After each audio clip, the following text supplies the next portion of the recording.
Saudara-saudara yang dikasihi oleh Tuhan, kabar baik hari ini dapat dibaca di dalam Lukas pasal 16 ayat 19 sampai ayat 31. Judulnya, Orang Kaya dan Lazarus yang Miskin. Saudara-saudara, dalam bagian Alkitab ini, Yesus menceritakan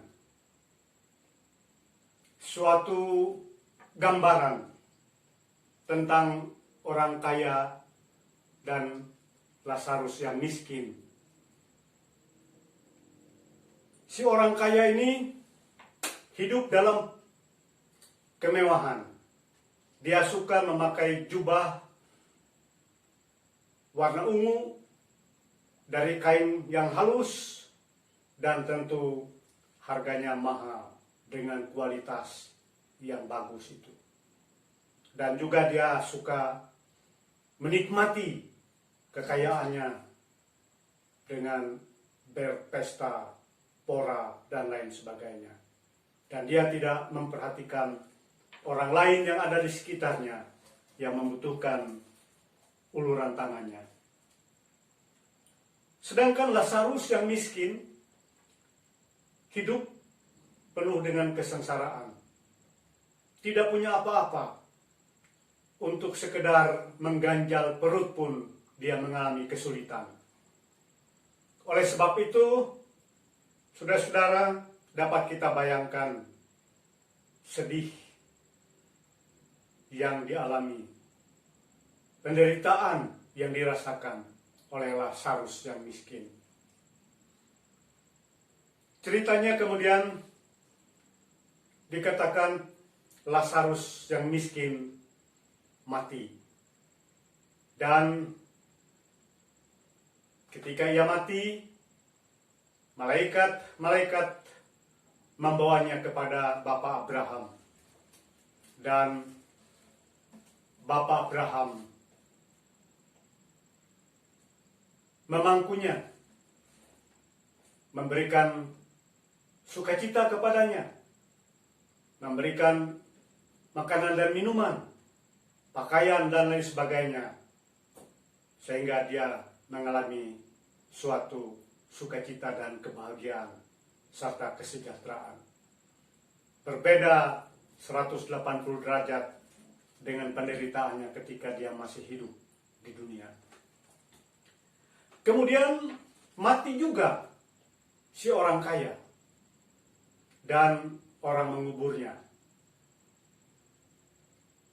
Lalu saudara-saudara diceritakan di sini, si orang kaya itu berada di suatu tempat yang penuh dengan penderitaan. Panas membara tempatnya. Kira-kira itulah surga gambarannya.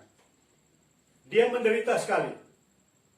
Dan dia melihat di surga Lazarus, seorang miskin, dipangku oleh Bapak Abraham, diberikan sukacita dan kebahagiaan, dilayani, dan dia mengalami sesuatu yang sungguh membahagiakan. Berbeda dengan seorang kaya. Ketika dia di dunia, dia penuh dengan kemewahan, kekayaan, kebahagiaan, dan kesejahteraan. Maka ketika dia mati, dia mengalami penderitaan yang amat sangat. Maka dia minta kepada Bapak Abraham, suruhlah Lazarus, seorang miskin, membawa seteguk air kepadanya sebagai pelepas dahaga baginya. Tetapi saudara-saudara, Bapak Abraham mengatakan, itu tidak bisa. Karena itu sudah merupakan bagian bagi si orang kaya itu. Karena dia sudah menerima kebahagiaan, kesejahteraan, kegembiraan, kemewahan, hidup berlebihan, berkelimpahan di dunia. Dan dia tidak menggunakan itu untuk melayani dan menolong orang lain yang miskin. Semisal Lazarus, si orang miskin. maka dia mengatakan itulah yang harus dialami oleh seorang kaya itu. Tidak mungkin bisa lagi dia mengalami perubahan, peningkatan seperti yang dialami oleh Lazarus, si orang miskin. Lalu dia minta kepada Bapak Abraham, kalau tidak boleh, tolonglah suruh si Lazarus orang miskin itu menemui saudara-saudaranya yang masih hidup, supaya dia memberitahukan kepada mereka tentang bagaimana keadaan dia pada saat sudah mati. Supaya saudara-saudaranya yang kaya itu juga melakukan perubahan dalam hidup mereka. Tidak hidup bermewah-mewah sendiri, tidak lalu mengesampingkan orang lain, tidak peduli kepada orang lain, karena akibatnya seperti yang dialami oleh dirinya. Tetapi saudara-saudara, Bapak Abraham mengatakan, sudah dari sejak zaman dulu kala, Allah memberitahukan melalui para nabi, melalui para rasul, melalui surat-surat, kitab-kitab, kejadian-kejadian kepada manusia yang hidup di dunia ini, supaya mereka hidup sesuai dengan kehendak Allah, supaya mereka hidup di dalam Allah, supaya mereka hidup takut akan Allah, supaya ketika mereka mati di dalam Tuhan, dan mereka akan mengalami hidup yang berbahagia, bukan saja di dunia, tetapi juga ketika mereka sudah mengakhiri gumul dan juangnya di dunia ini, dan mereka hidup bersama dengan Allah di surga.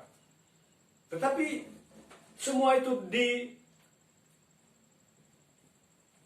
dirasakan oleh manusia, tidak perlu ditaati, dan banyak mereka yang mengesampingkan dan mengabaikan perintah Tuhan itu. Sehingga dengan demikian pantaslah mereka mengalami penghukuman ketika akhirnya. Nah, saudara-saudara, lalu Bapak Abraham mengatakan, tidak mungkin juga orang mati memberitahukan tentang firman Tuhan itu kepada orang hidup. Dan kendati pun mereka bisa melakukan itu, bagaimana mungkin manusia akan percaya kepada kata-kata orang yang sudah mati, sedangkan kata-kata orang yang masih hidup, para nabi, para rasul, para guru, surat-surat dari Tuhan, tidak mereka gubris, tidak mereka jalankan. Apalagi mereka mau percaya kepada suara orang yang sudah mati, dan bahkan mungkin mereka kira itu adalah hantu yang memberitahukan kepada mereka, karena mereka sudah mati. Oleh sebab itu, saudara-saudara, yang ingin dikatakan di dalam nas ini adalah kita mendengar suara Tuhan ketika kita masih hidup. Kita jalankan perintah Tuhan, kita taati, kita rindukan selalu perintah Tuhan yang mengarahkan kita kepada kehidupan yang baik di dunia ini, dan yang juga menerima kehidupan yang penuh sukacita ketika mengakhiri gumul dan juang di dunia ini. Dan ketika kita masih hidup di dunia ini, bila mana kita menjadi orang kaya, jangan kita egois. Gunakanlah kekayaan kita dengan bertanggung jawab untuk diri dan keluarga kita, sambil juga kita bagikan untuk pelayanan kita bagi orang lain, untuk peduli kepada orang lain, untuk memberikan sokongan dan dukungan kita kepada orang-orang yang tidak mampu. Dan saudara-saudara, ketika kita menjadi orang yang tidak mampu seperti Lazarus, janganlah kita berputus asa. Berserahlah kepada Tuhan. Selalulah kita berjalan dalam kehendak Tuhan. Jangan sampai kita berbuat jahat, berbuat tidak baik karena kemiskinan kita. Karena acap kali orang mengatakan kemiskinan merupakan penyebab dari kejahatan. Dan oleh sebab itu, saudara-saudara, mari kita yang miskin ini tetap berserah kepada Tuhan dan menjalankan perintah Tuhan dalam hidup kita. Dan jangan kita melakukan yang tidak berkenan kepada Tuhan. Kita harus tetap bersabar, berusaha, berjuang, berdoa sambil bekerja, dan yakinlah Tuhan mampu membebaskan kita dari penderitaan kita. Tuhan memberkati kita semua. Amin.